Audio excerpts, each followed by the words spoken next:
pronti per iniziare?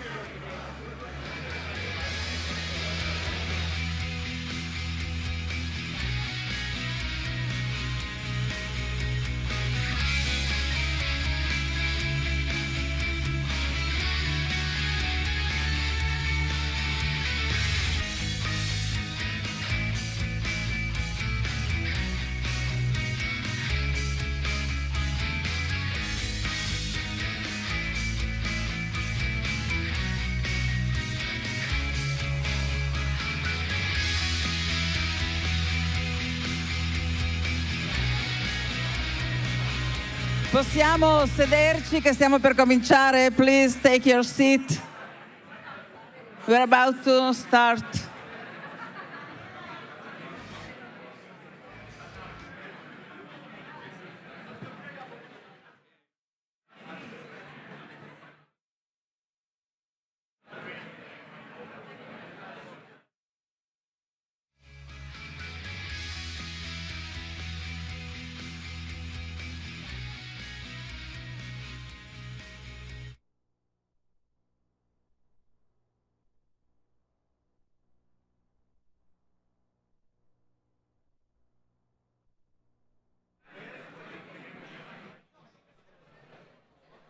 Siamo pronti?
Bene, allora eccoci qua, benvenuti.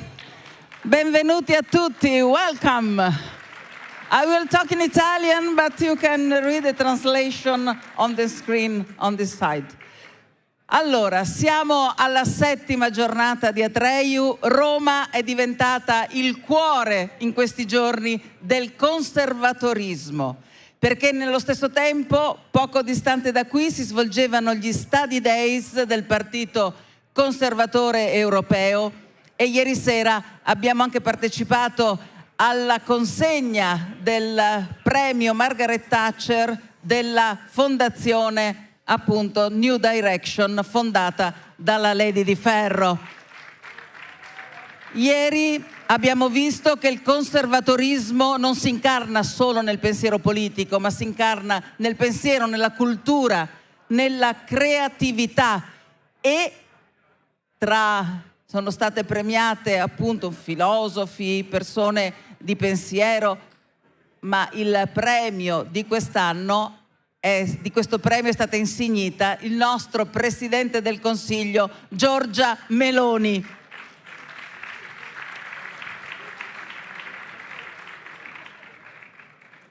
Prenderò solo qualche minuto, perché anche meno, perché anche io sono qui che aspetto di ascoltare i rappresentanti e i leader conservatori che vengono da tantissimi paesi, dall'Islanda, dalla Danimarca, dalla Polonia, dalla Romania, dalla Francia, perfino dal Cile, perché il conservatorismo non è un luogo geografico, è appunto un pensiero, una visione, ed è quella visione che, a differenza di certe altre visioni politiche, non si fonda sulla illusione di rifondare completamente l'uomo, di cambiarlo, di trasformarlo, ma lo riconosce così come è. Sicuramente un essere imperfetto, ma un essere libero, un essere responsabile e libero.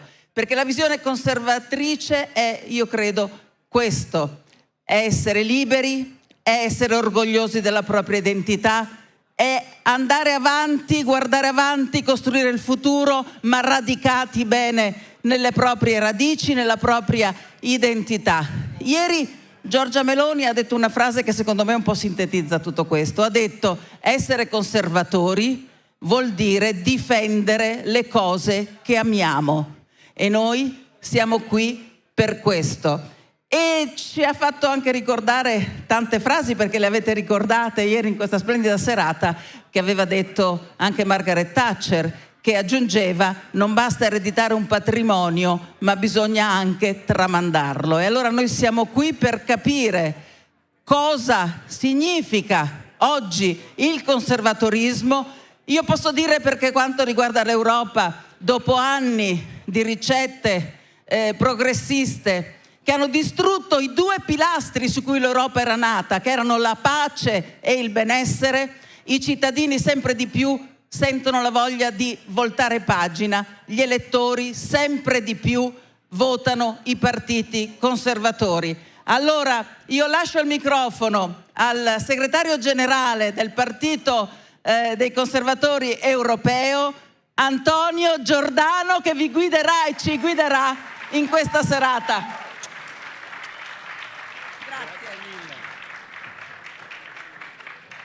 Thank you, my friends.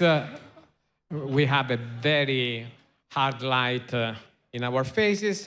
It's very difficult to read what is written. Thank you for being here, so numerous as usual.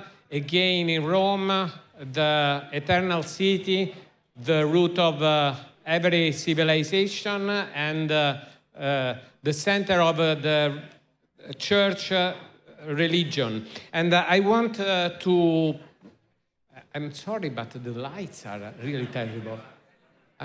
I will do it. So I would ask to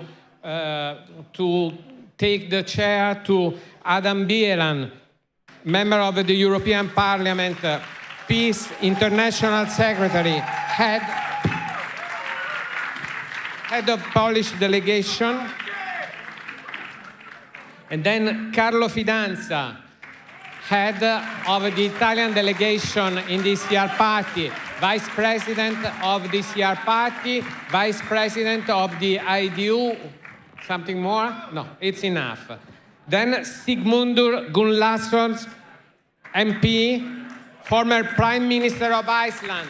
Thank you for being here. Marion Maréchal, MEP, ECR Party Vice President, leader of Identité Liberté, head of French delegation. George Simion, member of the Romanian Parliament, ECR Party Vice President, leader of our party, Romania. And Kristoffer MEP, thank you. EU Affairs Chairman of Denmark Party, Head of Danish Delegation DCR Group. Then we have to pay our tribute to our flags.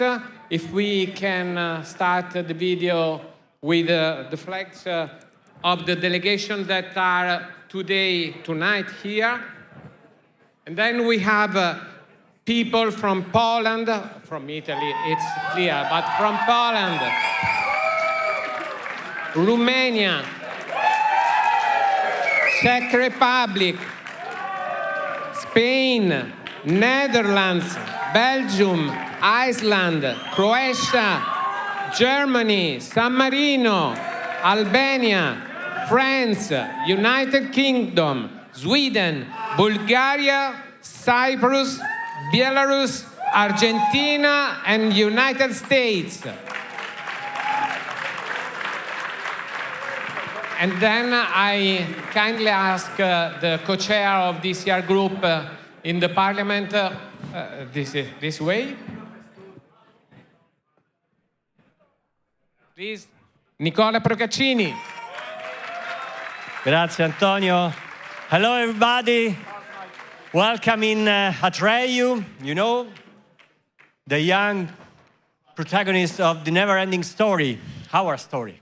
You know, our story is a long story with a precious past and a bright future. It's the story of the lions and the lioness of the conservatives all around Europe, all around the West. It's something that we have in our shoulder and that we must bring far. We must bring all together in a common future. Our common future must be the one that respects our nations, because everybody of us feel more than other the national identity. For someone in Brussels, in the Brussels bubble, this is a mistake, not for us. We believe in the alliance of the nations. We don't believe in the superstate. We fight the European superstate. We believe in the original, the founding idea of Europe. An alliance of free nations, free people. So this is our battle. This is what we are doing in Brussels and everywhere in the West. Thank you very much and have a nice work. Thank you, Nicola.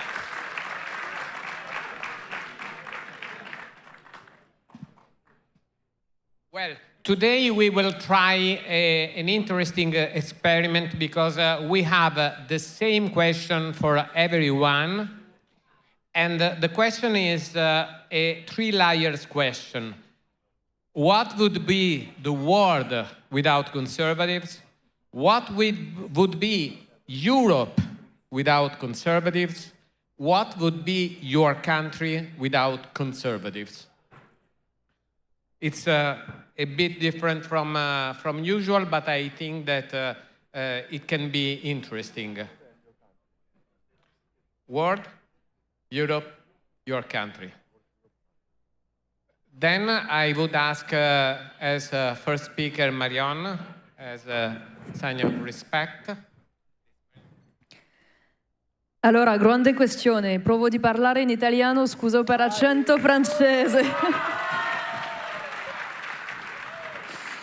Allora, per l'Europa in realtà non è difficile da immaginare, perché oggi l'Europa che abbiamo è precisamente l'Europa che la sinistra a impostare prima che noi conservatori arriviamo in forze al Parlamento europeo per bloccarli e provare di cambiare la traiettoria in corso. In realtà la loro Europa è una forma di, come dire questo, di colonia, di insediamento dell'Africa, una colonia religiosa dell'Islam, una colonia economica della Cina, una colonia economica e militaria degli Stati Uniti, una colonia ideologica del wokismo. significa in realtà un'Europa che ha rinunciato alle sue radici storici, alla sua culturale cristiana, alla sua visione della donna, alla sua visione della libertà, alla sua visione della dignità umana. Un'Europa che ha rinunciato alla nozione di indipendenza, di autonomia, e finalmente una Europa che è composita di amnesici e di popoli storici che sarebbe una minoranza tollerata alla fine. Esagero appena perché quando faccio questa descrizione in realtà è esattamente il sentiero che sta emergendo se i conservatori non vincono alla fine. E oggi abbiamo un'opportunità incredibile perché per la prima volta abbiamo riuscito a costruire una maggioranza alternativa al Parlamento europeo, una maggioranza che può chiamarsi in realtà la maggioranza Giorgia, che è l'alternativa alla maggioranza Ursula. E questo permette di cambiare questo sentiero che oggi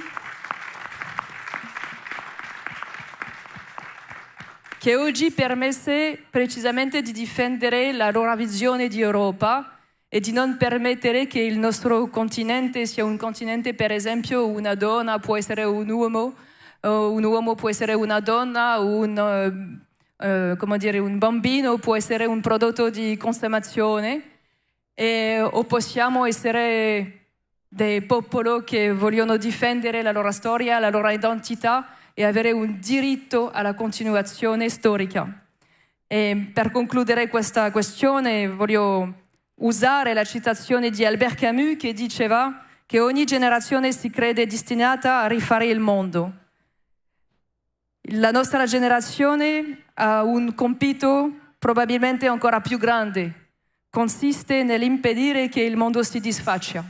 È esattamente che cosa facciamo per voi e per i nostri bambini al Parlamento europeo.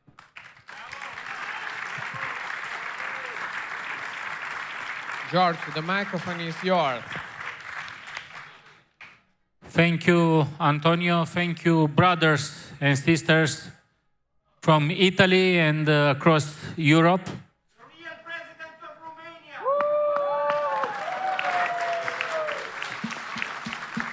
A short and brutal answer is that the world would cease to exist. And what I see in the future and what I see in the free world, from the United States to the European Union, is that the future belongs to us and the future belongs to the patriots. I will try to say it also in Italian. I giovani romeni che vivono in Italia ci hanno insegnato a cantare vostra bellissima canzone Il domani appartiene a noi.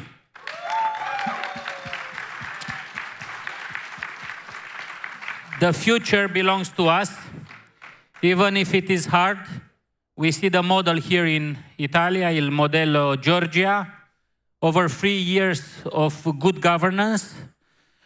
And we see what is happening also in the United States. We were very fond of reading the new security strategy of the Trump administration.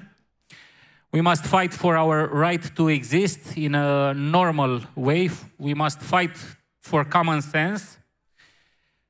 Even if it is hard, we are looking in Central and Eastern Europe towards the West, and we were looking towards a model of free world, of freedom of expression. We were last night at the Margaret Thatcher Awards, organized by the New Direction Foundation. And we were founding the speeches of Margaret Thatcher as inspiring. She was right. We are right.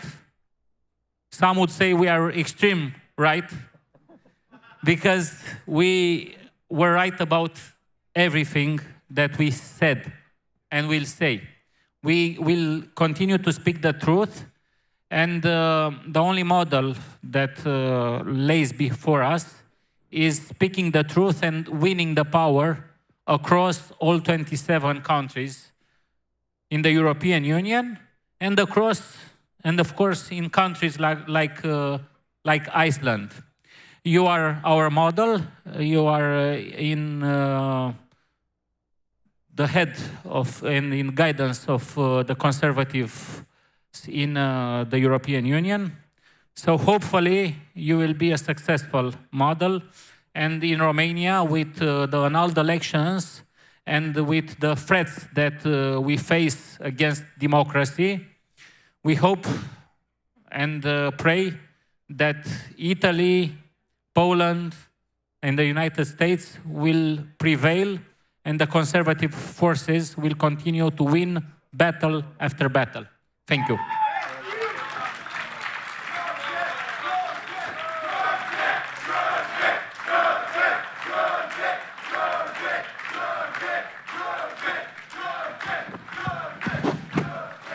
I heard. You have. Carlo, you have several relevant positions, and you are in the perfect situation for answering exactly my question. So you are vice president of the IDU, that is the world gathering of the Conservative Party.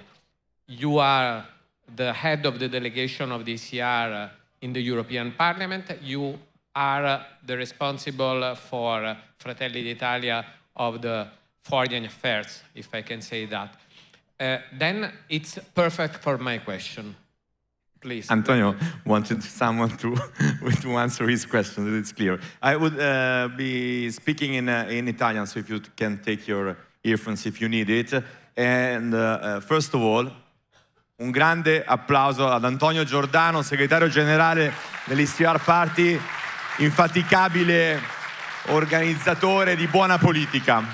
Organizzatore di buona politica. Le due cose vanno insieme. Bisogna essere bravi a organizzare, ma bisogna essere capaci di metterci dentro buona politica. E Antonio sta facendo un grande lavoro. E sapete che siamo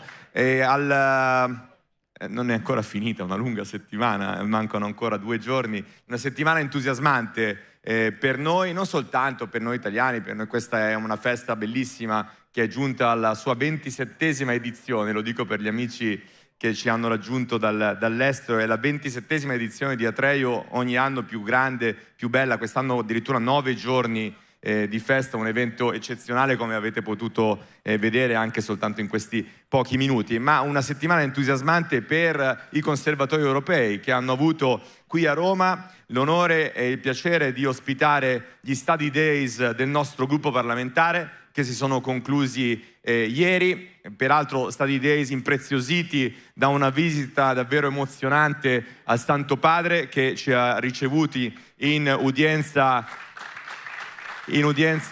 privata e che ha pronunciato parole molto chiare su quello che è e deve a nostro avviso essere il futuro dell'Europa, che non può prescindere dalle sue radici cristiane, non può prescindere dalla sua identità, non può prescindere dalla storia dei millenni che ci hanno accompagnato fino a qui, senza i quali non è possibile ipotizzare un ruolo e una visione per l'Europa di domani. Quindi recuperare le radici, valorizzare la nostra identità serve a rispondere alle sfide di oggi e del domani, quello che richiamava Giorgio nel suo intervento, quando tutti i grandi commentatori dei media mainstream si indignano per le parole contenute nella strategia di politica di sicurezza americana, dicendo quello che tutto il mondo sa, che oggi noi abbiamo un'Europa debole, che non è capace di badare alla sua sicurezza e di garantire libertà e futuro ai suoi cittadini, dice cose che noi tutti pensiamo e sosteniamo da tempo,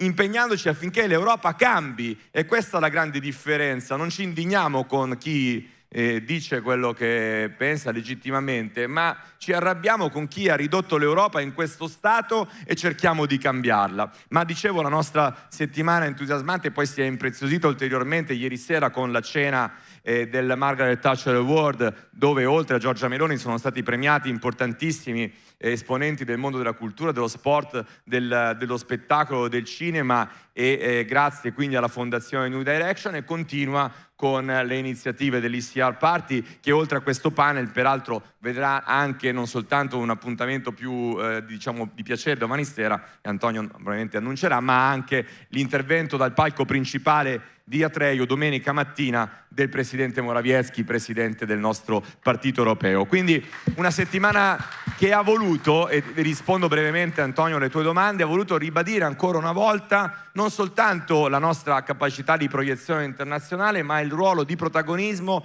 che i conservatori sempre di più hanno in Italia, dove governiamo da 3 anni in maniera eccellente. Siamo, lo dico per gli amici che ci hanno raggiunto dall'estero, già oggi dopo 3 anni di mandato il terzo governo più lungo, più durevole della storia della Repubblica Italiana. E voi sapete che l'Italia non ha mai brillato per stabilità politica, spesso si ride di questo. Oggi, guardando la Francia, vero Marion? L'Italia è un grande esempio di stabilità, la Francia è un grande esempio di instabilità, no? Cambiano le cose, e questo non è frutto del caso, è frutto naturalmente del lavoro di Fratelli d'Italia e degli amici del centrodestra, è frutto del fatto che la parola è stata restituita al popolo e che ha prevalso la politica sulla lunga e devastante stagione dei tecnici che non avevano un mandato elettorale popolare democratico e che con l'appoggio della sinistra hanno distrutto l'Italia e l'hanno relegata in una posizione di marginalità internazionale, mentre noi la stiamo riportando al centro dell'Europa. E poi, dicevo, è un segnale di protagonismo anche per il lavoro importantissimo che stiamo facendo a livello europeo. Guardate che quando noi, e questo nostro panel lo dimostra, parliamo di Europa, non parliamo soltanto dell'Unione Europea. Noi abbiamo una chiara capacità di distinguere. Intanto l'Europa non è l'Unione Europea. L'Europa ha millenni di storia, di tradizioni, di civiltà. L'Unione Europea è una struttura politica che ha qualche decennio di vita e che può essere cambiata, come tutte le strutture politiche necessita di un cambiamento profondo e radicale. E quindi noi operiamo dentro l'Unione Europea per i partiti che sono rappresentati con noi nel Parlamento europeo, ma siccome per noi l'Europa è quella, cioè è la grande civiltà che abbiamo ereditato dai nostri padri, lavoriamo anche con i partiti che sono parte dell'Europa ma non dell'Unione Europea. Ed è un piacere per noi accogliere questa sera nella nostra famiglia il Center Party dell'Islanda, un paese nordico all'estremo nord dei confini della nostra Europa, che è Europa, anche se non è Unione Europea, che è importante per noi perché ci dà l'attenzione a quello che è la missione dei conservatori. La missione dei conservatori non è uniformare il messaggio di ogni singolo popolo, di ogni singola nazione. Noi non siamo internazionalisti, noi non pensiamo che un modello unico vada bene dall'Islanda alla Sicilia. Noi siamo quelli che valorizzano le identità nazionali, le identità dei popoli, l'orgoglio nazionale, le specificità dei territori. Noi siamo quelli che difendono le differenze dall'appiattimento e dall'omologazione globale. E lo facciamo, e chiudo, anche fuori dai confini dell'Europa, perché la nostra grande forza è trasmettere questi valori e aggregare intorno a questi valori anche tante altre realtà, movimenti, partiti che combattono per questi valori in tutto il resto del mondo. Ci manderà un contributo video un amico del Partito Repubblicano cileno, e io voglio chiedervi un grande applauso, un incoraggiamento a José Antonio Cast, che domenica affronterà le presidenziali in Cile con grandi possibilità di vittoria, per portare cosa? Libertà, democrazia, valori tradizionali in un continente che purtroppo abbiamo per troppo tempo abbandonato e dove il socialismo rivoluzionario, bolivariano, castrista, cubano, venezuelano ha purtroppo trasformato questi paesi in delle dittature di fatto, dove i diritti delle persone, delle famiglie e dei popoli sono conculcati. Questo noi non lo accettiamo e stiamo dalla parte di chi ogni giorno si batte per la libertà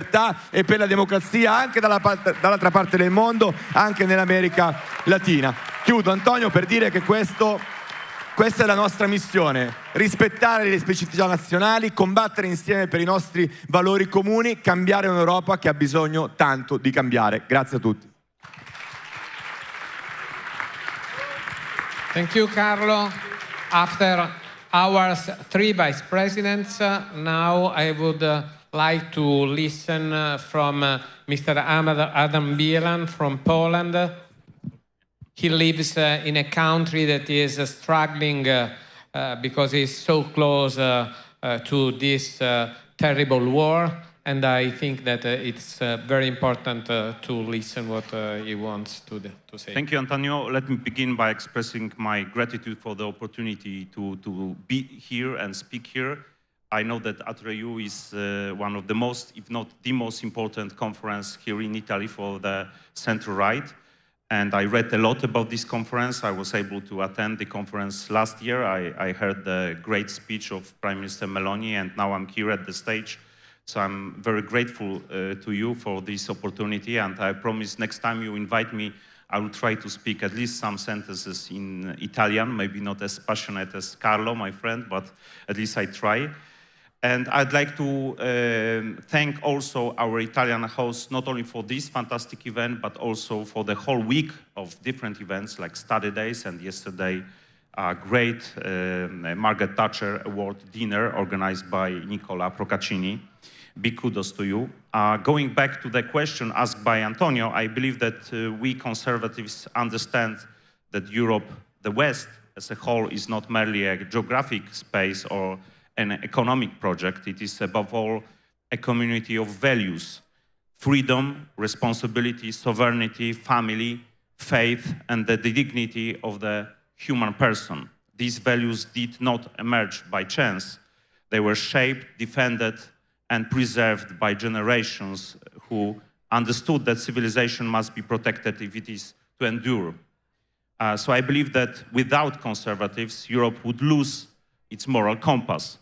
We conservatives believe that a social society cannot survive on institutions and regulations alone. It needs roots, continuity, and families. It needs a moral framework that gives meaning to freedom. This is why Prime Minister Giorgia Meloni, whom we honored yesterday with the Margaret Thatcher Award, has shown such clarity and courage in defending maternity, the family, as the foundation of society and Europe's Christian heritage. These are not ideas of the past, they are the pillars of a stable and resilient civilization. Without strong families, there is no strong society. Without respect of life, tradition, and responsibility between generations, there is no future. Poland's experience illustrates this clearly. Poland is often described as a conservative country, and we wear that description with pride. By protecting family values, respecting tradition, and combining them with economic openness and social responsibility, Poland has built one of the fastest growing economies in Europe. We have strengthened our middle class, reduced poverty, and preserved social cohesion without abandoning our national identity. This is not ideology, it is a proven success. It must also be said clearly, without conservatives, Europe would be weaker and less secure. Strong nations create strong alliances. Sovereignty is, that's why not only the opposite of cooperation, it is its foundation. Europe works best when nations are confident in who they are, not when they are asked to dissolve their identity into abstract centralization detached from democratic legitimacy, and that's what Prime Minister Meloni said during yesterday's speech. So what would Europe be without conservatives? I believe that it would be a civilization cut off from its roots, a society that forgets the meaning of family, a continent unwilling to defend itself, and an alliance uncertain of what it stands for. But with conservatives, the West remains anchored in faith, in family, in sovereignty, in moral quality, and in courage.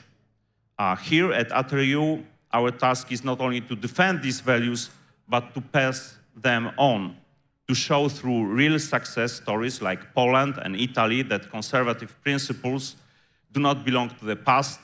They are the foundation of the future.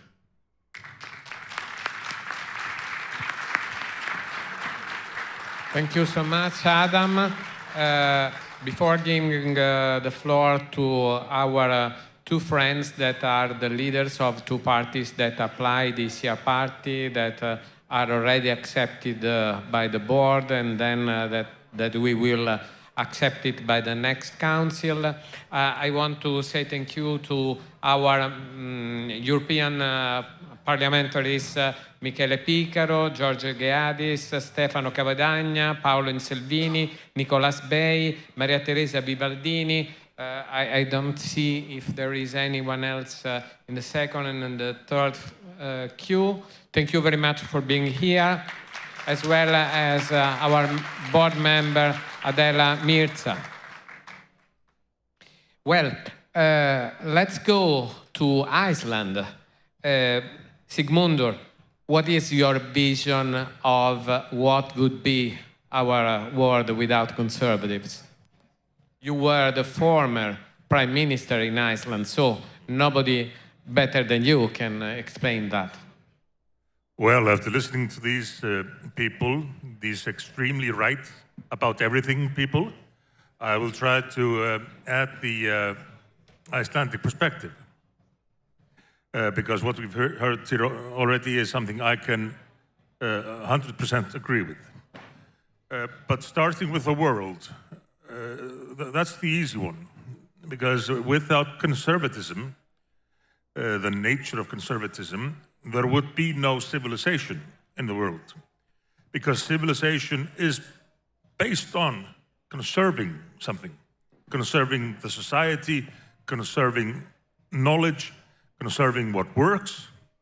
So there would be no civilization, there would be no progress without conservatism in the world. As for Europe, there would be no Western civilization without conservatism, because Western civilization is the result of either an incredible coincidence or a miracle. And I've been thinking about this a lot in the past few years, because there was so much that could go wrong. At every step, there were so many things that could go wrong, and sometimes they did, but every time we adjusted. In Western civilization, we kept going by preserving the most important things. And that's what worries me about our time, is that we are neglecting the most important things, the things that made Western civilization possible and helped preserve it. But it was an amazing miracle that all the things that could have gone wrong, well, they either didn't or we were able to adjust. We see with voters how they can often be swayed by people who tell them we should do this all differently, we should break everything down, and we should build a new world. It's an appealing concept, but through the centuries, Western civilization has managed to face that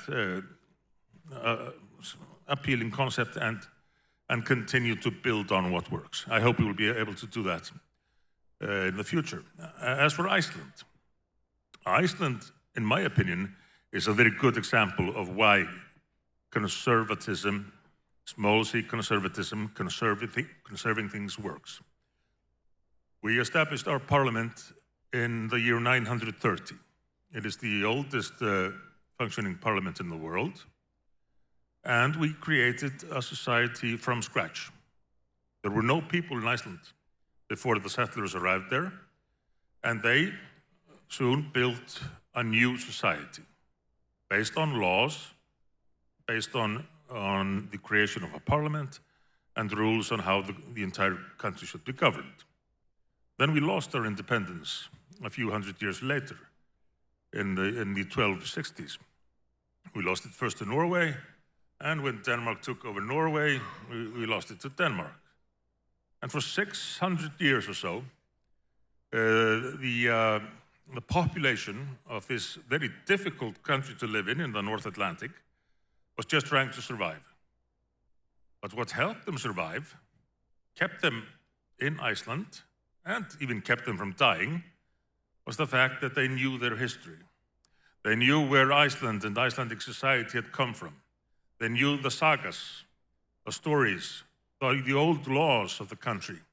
They knew that once things had been good, and we could learn from that, and we could again become a strong, independent country.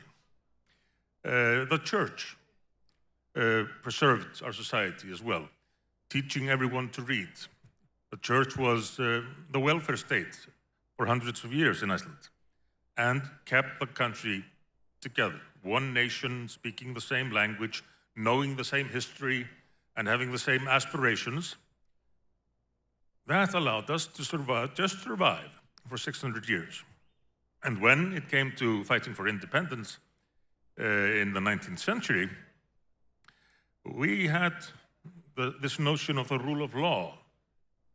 And some things were right, and some things were wrong, this very conservative notion. So how did we fight for independence? Not by trying to kill Danes or start a war, no, by research and pointing to the fact that these contracts from the 1200s, they don't really allow Denmark to maintain control over Iceland. This is wrong, this is wrong. In fact, Iceland is independent, even though others are pretending that it isn't. And so it went. And in 1918, we regained our independence. At that time, the poorest country in Europe, probably. But because we had conserved our society, our knowledge, we hit the ground running. When we became independent, everybody knew how to read, everybody knew the sagas, everybody knew this country can be a great country. And as a result, we had the greatest progress of probably any country in the 20th century, going from the poorest to now one of the wealthiest countries in Europe and the world. So, maintaining your history, your society, through bad times and good, is fundamental to success and progress. Thank you so much.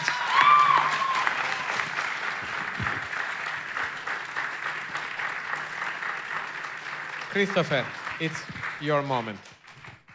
Thank you. Oh, it's very loud. And first of all, thank you for the invitation. It's really a big honor to be here today. I just arrived a few hours ago because my colleague on third row, Mr. Picaro, decided that he wanted to go to Rome, so I need to stay in Brussels for the week and go to Trilogue on behalf of the ECR group. Thank you, my friend. It was very nice of you. No, just kidding. It went well, I can tell you. It was very good all night. We started at 7, ended up at 6 o'clock in the morning, by the way. So thank you. And for the rest of the panel, it's always very difficult to be the last one in such a good panel with so many good speakers and where everybody almost agrees on everything. But lucky for me, David was just before me, and he said some things I, of course, can't agree on about the Danish Iceland history. Sorry. But I will say that in Danish history, we have done many stupid things. But one of the stupidest things we have done was to give the freedom to Iceland. The strange thing is, we still love the Danes. We do. They sort of don't like us as much. We love you as well. But before we started kind of bromance, I would say one of the best things we have done in Danish history was to lose Sweden. And that is also my answer to one of the questions. How would your country be without conservatism? It will be like Sweden.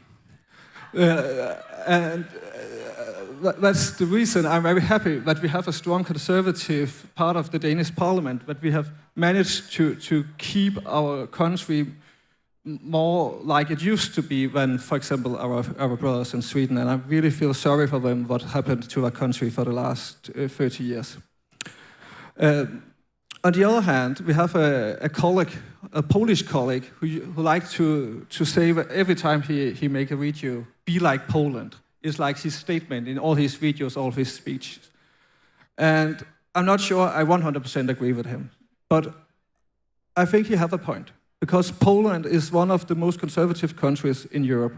And we can see for the last 15 to 20 years, I think Poland is that European country that has developed in the best way. In rest of Europe, we have seen crime is growing, rape is going incredible fast in Belgium, in France, in England, even in Denmark as well. It's terrible to look on. But in Poland, it's actually decreasing. In the same time, the economy, as I said before, is growing in Poland, and in the rest of Europe, it is decreasing. And why is it decreasing in the rest of Europe? It's because the last 20 years, it has been the left who have been in control. We can see it in Brussels, we can see it in all the capitals in the rest of Europe. So that's the second answer to your question, what will happen to the world if there was no conservatism? What will happen to Europe? Just look at the European Union, look what happened for the last 10 to 15 years. We have seen so many bad decisions. The Green Deal, all the crimes going up, all the bureaucracy. That's what happened when conservatism lose its power, and what has happened to Europe for the last years. Lucky for us, the people of Europe decided something else last year at the election, and now we actually have a center-right majority in the European Parliament, and I am so happy for that. Not only for me, but for all of us, and for our children, and for the future of Europe. Because I think if we hadn't won that election, Europe would have been doomed. Because when the socialists and the left would have been in power for too long. And we can see some of our conservative friends in the middle, you know, the EPP group. It's like they have been away from the conservative route so long, as some of them actually don't know that they are conservatives anymore, and still wants to work with the left instead of going with us. And that's really a shame to look on. So I will end my first words with give George the right. As you said before, we should stop calling us the far right, because it's not true. We are the right so far, and I agree with that. Thank you so much.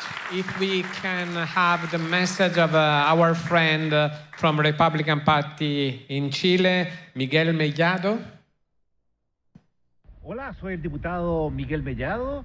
Estoy aquí desde lo más profundo de la Araucanía, mi tierra, una región muy rica, pero empobrecida por el terrorismo que se sufre en esta región.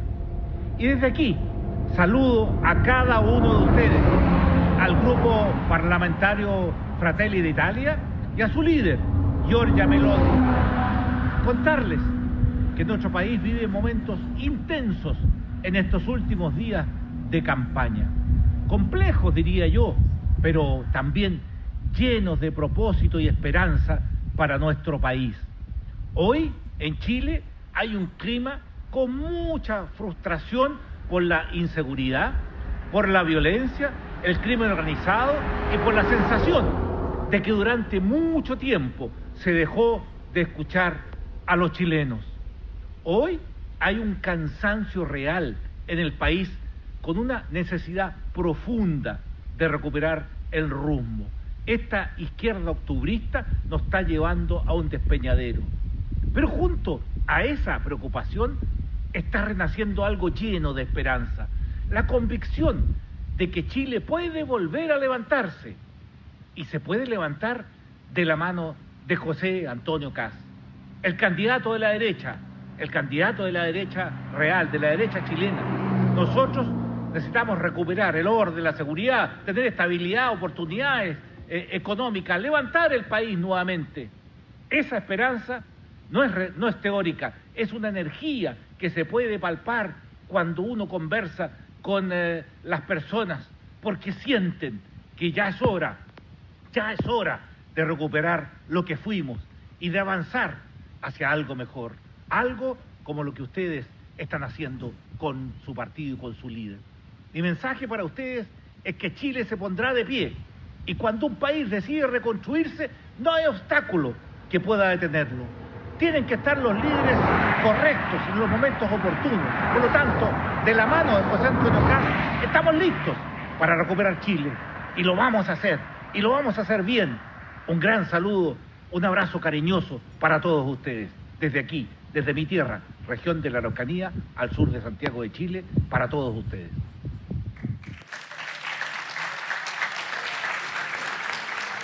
Thank you so much. Before starting a second round of a very short intervention, I want to underline how is built this big gathering of conservatives in Rome. We are going to have in the end more than 450 speakers. It's really a great number, and of them, at least 100 are leftist. And this is something that can... No, I don't agree. I think that this is the only panel in along all the Atreju that is composed only by conservatives. Because all the other panels have not only leftist politicians, but also all the directors, the chief of the newspapers that are on the left side, that did their speech with respect, with applause. And this is the way we think that conservatives should be. Open, friendly with everyone, every idea is accepted, and we are the real people party, because we are in the middle of the people, giving to our friends culture, politics, but also a nice time. Then let's start again with France, Marion. Yes, in my speech in the study days, I said that we have to distinguish Muslim by Islamists, Islam by Islamism, but in France you have a very big problem with the Islamists. Tell us. Allora, su questo soggetto vorrei parlarvi di un sondaggio che è stato pubblicato un mese fa in Francia per illustrare le posizioni dei musulmani che vivono in Francia. Questo sondaggio mostra 3 dati importanti. Il primo dato è che i musulmani in Francia sono sempre di più numeri.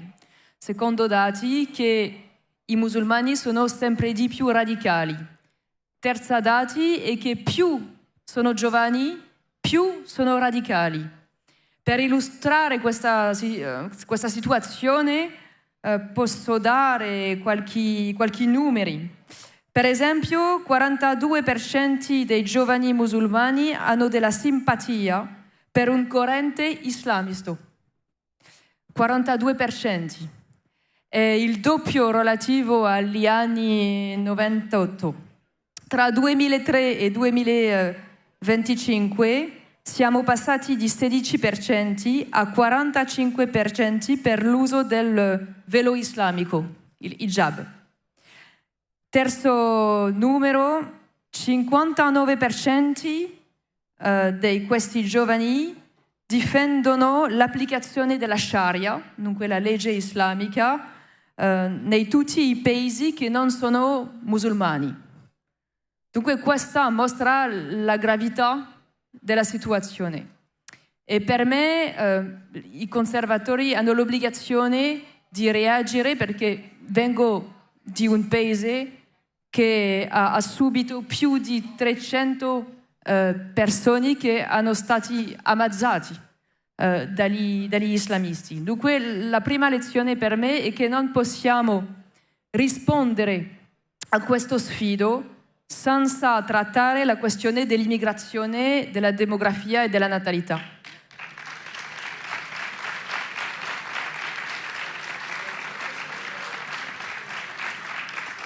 perché in realtà l'esperienza francese mostra che l'immigrazione extraeuropeana è il nido di reclutamento preferenziale in realtà del jihadismo. Per esempio in Francia tutti i jihadisti che hanno ammazzato i francesi vengono di questa immigrazione in generale del Maghreb. Secondo lezione è che non dobbiamo essere ingenui davanti a questa minaccia, perché ci sono molti diversi correnti islamisti che esistono. Parliamo molto di uno che si chiama Fratelli Musulmani, ma ci sono pieno di più. Per esempio in Strasburgo, a qualche minuti del nostro Parlamento europeo, è costruito la più grande moschea di Europa. La più grande moschea di Europa, e questa moschea è tenuta da un'organizzazione che si chiama Miligorus. Miligorus è una organizzazione turca, nazionalista, islamista, e il suo fondatore ha fatto delle dichiarazioni dicendo che il suo obiettivo è di conquistare Roma e di fare dell'Europa una terra musulmana. Dunque è un progetto che è pubblico, che è totalmente assumato in realtà. Ma la cosa difficile da capire è che queste organizzazioni fanno una forma di judo politica, usano le nostre valori per ritornare questi valori contro di noi, usano le nostre parole per il loro progetto di conquista. Per esempio parlano di tolleranza, parlano di vivere insieme, parlano di libertà individuale, parlano di femminismo per difendere l'uso del velo islamico, per esempio. Parlano anche di islamofobia, forse avete questa parola anche in Italia, islamofobia, che è una maniera in realtà di dire che la critica della religione islamica, che normalmente dovrebbe essere autorizzata come la critica di tutte le religioni, è assimilata a una forma di razzismo. In realtà è una tecnica usata dagli islamisti per impedire la critica della loro religione e per riabilitare, se può dire, una forma di bestemmia che in Europa non esiste più. La terza lezione è che non possiamo avere una risposta che è soltanto legale, come per esempio la laicità. Per me la risposta dovrebbe essere culturale, civilizzazione, perché a un momento dobbiamo assumere di dire che se non vogliamo per esempio l'aumentazione dell'uso del velo islamico sul partoto nelle nostre società, non è soltanto perché non è secolare, e soprattutto perché non è un modo di vivo francese, non è un modo di vivo europeo, e vogliamo conservare il nostro modo di vivo. Dunque la prima cosa da fare è una forma di riaffermazione di noi e di accettare, di dire che da una parte c'è una religione, la religione cristiana, che si trova nel suo spazio culturale, nel suo spazio storico, perché la storia lo ha voluto così, e che dall'altra parte c'è una religione importata, e da questa situazione dobbiamo accettare di dire che le nostre radici cristiane hanno una forma di priorità, di espressione sul spazio pubblico, e che la gente che viene in Europa deve accettare questo. Grazie. Okay, perfect. For the lady, 5 minutes. For us, 3 minutes maximum. Okay, George. How is it going with wokeism in your country? Before I answer the question, Antonio, listen to me. Ascoltami. You must reduce the number of leftists here.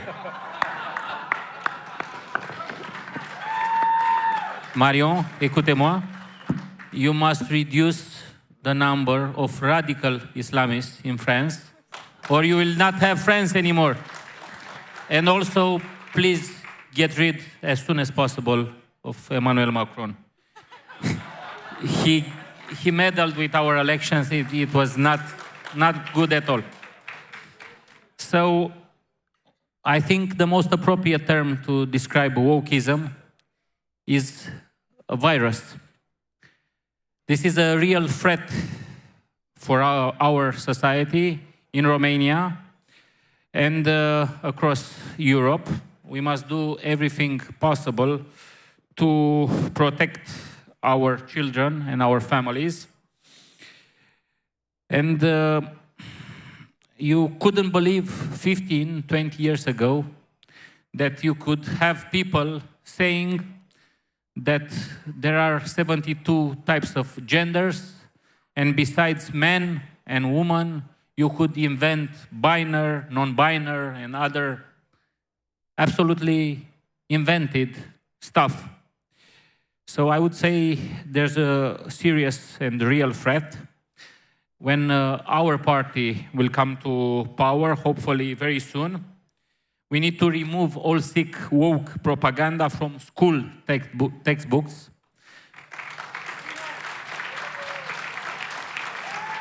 I see that this is happening also in Italy, in Hungary, and other countries.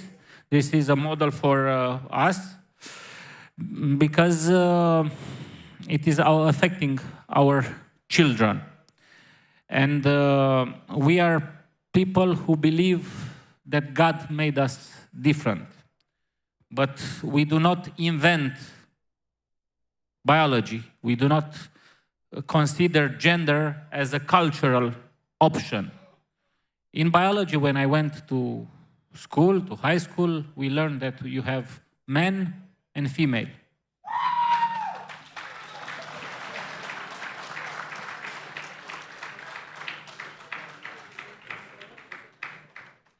The European civilization is self-destructing. If we do not stop it, there will not be any more European civilization. So the only solution is that more and more governments, more and more conservative governments, more and more conservative parties come to power, and will be soon a majority of conservatives in the power in European Union and across the free world. God bless. Thank you. Now I'm jumping Carlo, because I want you to close. And I ask Adam, common defense in Europe, national sovereignty, how can it work? Well, I think it's a very timely question because of the Russian invasion in Ukraine and all the hybrid wars dangers which we observed in the Baltic states and also in Poland. I firmly believe that it's an imperative goal of European conservatives to strengthen the security of all EU and each European nation. And I believe that security must stem from the sovereignty of member states. There cannot be security without sovereignty, and this principle cannot be disregarded at any time. First of all, we must fulfill our NATO commitments and continue increasing GDP spending on defense. Poland, as you probably know, already tremendously accomplished this goal, soon reaching 5% of GDP spending on our military. And more countries are joining us in this. Russia invasion in Ukraine was a last wake-up call for us. We have to draw attention to this problem, and it reminds us that peace is not granted and it cannot be taken for granted, and it may be taken from us sooner or later if we are not prepared. At the same time, while working to enhance Europe's security, we must avoid unnecessary duplication with EU defense initiatives and this is a strong commitment from ECR group in European Parliament. We believe that NATO remains the cornerstone of our collective defense, and it has to be very clear. We must also retain the freedom to purchase the best systems available, including American ones, and I'm very happy that it's also the point of view of our Italian colleagues in the European Parliament, without any limitations on components sourced outside from EU, not only US, but also from Britain. We must finally halt the import of Russian energy, and I always emphasize this in my speeches in European Parliament, that EU is still sending billions of euros to Russia every year, money which directly finances its aggression against Ukraine. Another crucial security challenge is the persistent flow of illegal migration into Europe. You obviously know this problem very well in Italy, but as you probably know, Poland is also under a hybrid attack from Belarus and Russia since 2021. For the last 4 years, we had to protect eastern border of EU, and we proved that it can be done. We successfully stopped the creation of the new artificial corridor for illegal migration to Europe. So I believe that without sovereignty, we cannot achieve security, but on certain issues, we have to have deepened cooperation, ideally between NATO and EU. Thank you. Sigmundur, when I went to Iceland 3 years ago, we met already in Iceland. You showed us your city. It was a really nice day. I was impressed from 2 things. The first is the horses, because you have a particular race of horses. This is what they are, that is protected in your country. And the second is that Iceland is the biggest producer of bananas in Europe, exactly. And I was impressed of that. And so it opens the reasoning on how to exploit it, the sources of energy, because you did a great job on that. Yes. Well, first of all, thank you for mentioning the Icelandic horse. Our party logo is the Icelandic horse, known for being resilient and clever. So we find it fitting for our party. But Icelandic energy, that's a funny story. Not just the bananas, which we grow in greenhouses, but also because of the contradictions we're facing when it comes to energy. We have for some time, for decades, made almost 100% of our electricity and our heating with renewables. And you would think people would be happy about that, but for some reason, various governments have tried to involve us in the EU's crazy climate schemes, and are still doing so. But in addition to that, in addition to this clean energy, we probably also have considerable reserves of oil and gas northeast of the country, and there we are in cooperation with Norway. Norway has 25% rights in our zone, and we have 25% rights in theirs. If it is utilized. And in 2009, a left-wing government, the most left-wing government ever in Iceland, decided that we would start drilling. And just before the elections in 2009, a minister for the Left Green Party, the environment minister for the Left Greens, said on television that even if we find oil and gas, she wasn't sure we should use it. We should just leave it in the ground. Even the Left Green Party at that time had an emergency meeting on the same day and sent out a press release. This woman is not speaking for us. It was their own minister. This is not our position. The left Greens have never been against using our oil and gas. Okay, fast forward a decade or so. And we have ministers from the Icelandic Conservative Party putting forth bills that are not only meant to ban the utilization of oil and gas, but ban research of oil and gas. The first time an Icelandic government, I think, suggested banning research. So, in a decade, we went from the left Greens panicking about any doubt about their willingness to use this resource to ministers from the Conservatives suggesting we ban research on oil and gas. Now we have a new left-wing government which is not too keen on this, but I have put forth the proposal starting exploration again. And we already have one company which says it's very interested. But there is a lesson in this, a lesson for conservatives. Don't try to appeal to the woke left and meet them on their battlefield. Just stick to your principles. Stick to your principle, whatever the zeitgeist is doing at any given time.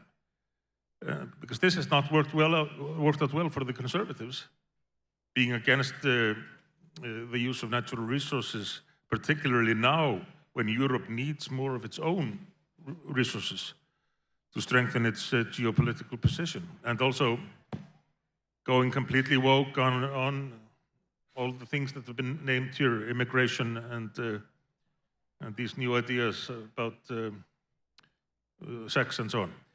So, the lesson from Iceland, stick to your guns, stick to your principles as conservatives, and don't worry if some hardcore leftists attack you for it. That's an advantage. That's an advantage. It shows that, it reminds people that you are still sane and they are not. Thank you. Kristoffer, even if your country is at the north side of Europe, you are very sensible to what happens in the Mediterranean Sea, and you know that Giorgia Meloni is leading this new project called Piano Mattei for developing African countries to improve their situation, their political, economical situation, and to reduce the pressure from Africa. What is your thought about that? What is my story about that? I say, first time I heard about the Mattei plan, I was really excited because this is the way all of us should think about our cooperation with Africa. And I think it's a very good start because the root thinking of the Mattei plan is that we go away from the classic aid help that we have been doing for Europe for centuries and haven't helped anybody. It hasn't helped Africa and it hasn't helped Europe in any way because we haven't strengthened our position in Africa. What we have seen is that over the years, other countries, other parts of the world have been more and more active in the African continent. We have seen Russia, China, even Saudi Arabia and so on have been more active and have been having more influence in Africa, even though that Europe has been the biggest deliverer of human aid.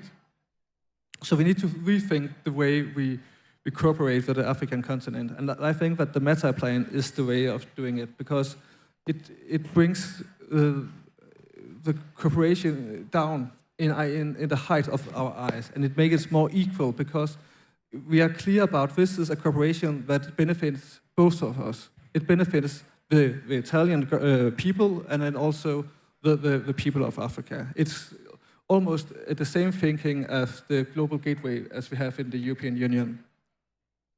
I'll say the only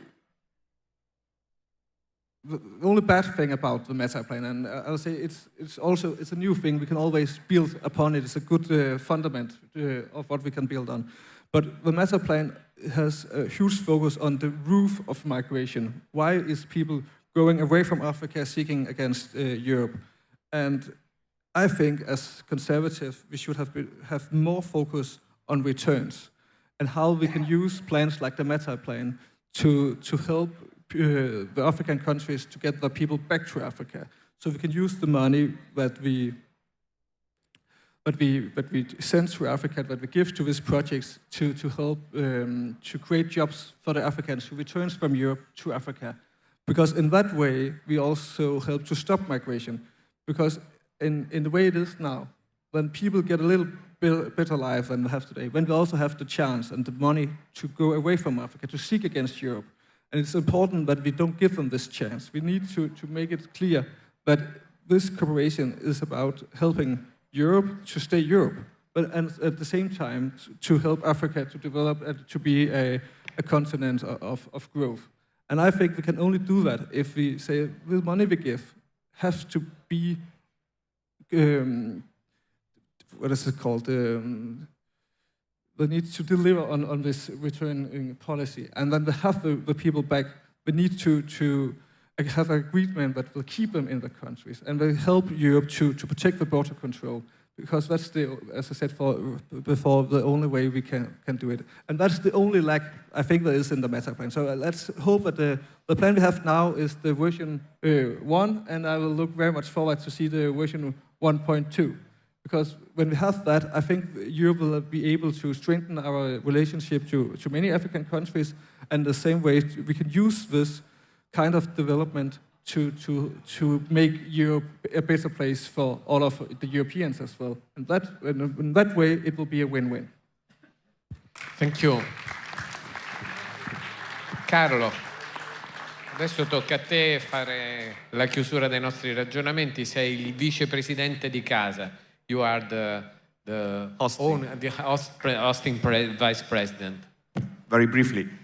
Grazie, direi, grazie a tutti i colleghi, grazie a tutti voi per essere rimasti fino alla fine di questa lunga giornata e anche di questo lungo panel. Noi abbiamo davanti tante sfide davvero importanti e questo è il momento decisivo, perché lo diceva George nel suo intervento, a tutte le latitudini si rafforza il vento del movimento conservatore in tutti i continenti e qualcuno diceva ieri sera alla cena della fondazione New Direction, forse è stato Rémi Bragg, vero Marion, diceva l'Europa non è soltanto un continente, ma è un continente con un contenuto.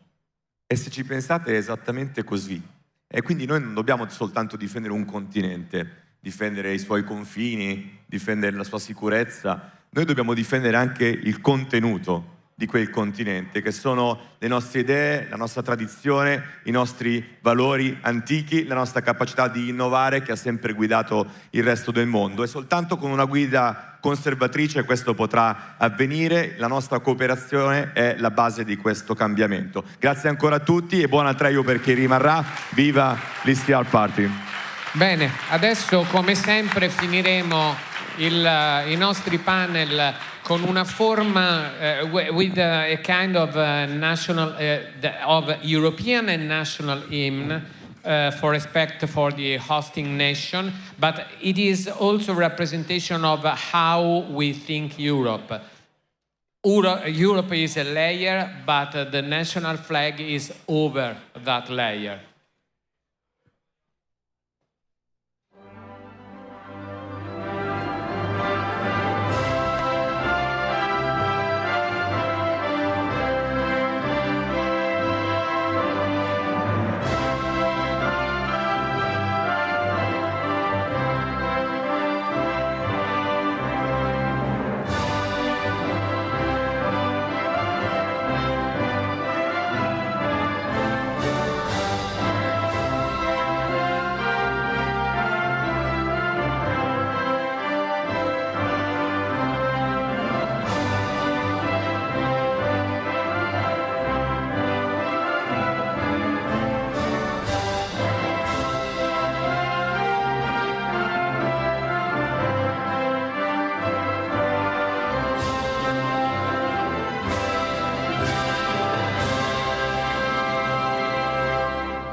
Vorrei farvi notare che abbiamo finito perfettamente in tempo. Sì, una foto per favore gli speakers, a picture all the speakers together.